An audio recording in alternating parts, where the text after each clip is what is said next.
All right, for this little video, I want to talk about maybe just the comparison between the Aeon Laser Mira 9S that I'm currently using and my previous laser.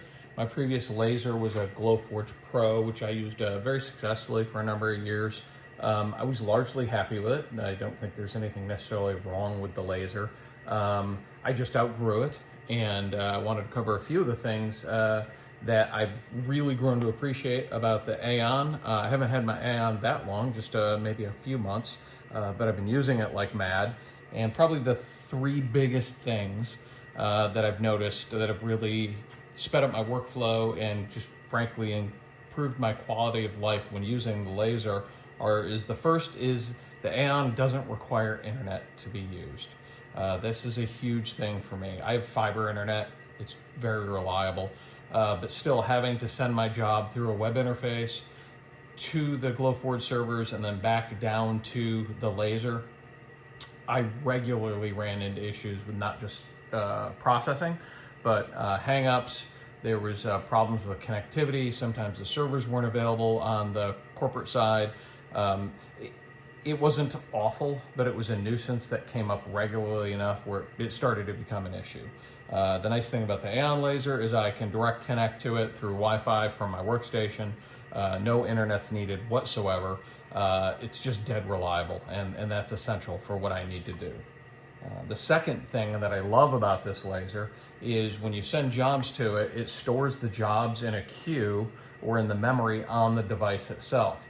So unlike my previous laser, where every time I wanted to print a job, I had to, again, connect to it through the internet, the jobs are stored here on this laser. And this is great because I have a lot of designs that we do for our little business that I have to do again and again at different intervals. So having them in the memory is really handy. And here's a quick example. This is the queue that's in the laser itself, and my computer's not even on right now, and I can just scroll down to the design that I need to do, and then it loads it from memory into the working portion of the laser, and it's ready to go. And that's the other thing is once you have done a single job, like I'll typically do 10, 15, or even 20 iterations of the exact same job, is once it's set up once, and I've cut the piece of material and I've pulled it off the laser, I can slide the next one in using the spotting laser on the head of the device and then just frame it up and hit start, and then I can just crank through material. So once it's in the laser, you don't need your computer at all, which is great if you're doing a lot of repetitive designs. And probably the third thing that I like most about this right now, although there's a host of other kind of improvements that I've really enjoyed. But the other thing that's really great is the cleanliness of the cut. So I have an external air compressor hooked up to this, and when I cut with this, I find that I don't typically need to mask anywhere near as much as I used to, in some cases not at all. And I have an example of that. The first thing I'm going to show you is what I used to, is an example of a design I cut on the Glowforge Pro, which is fine. This is a small little puzzle. And you'll notice this is the surface of the puzzle. This was unmasked, and scorch marks everywhere. It's fine. People would paint this most of the time anyway, but it's unsightly and it's just not as clean as I would like. The backside, less so. You see the pulsing there, but the top is quite a bit, and I never really cared for that.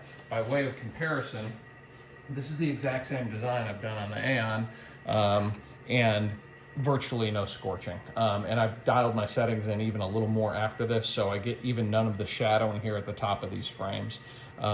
The backside, you'll still have just a little bit of pulsing. That's normal. It doesn't bother me so much, but the fact that it looks this much better is just, it blows my mind. It's really great.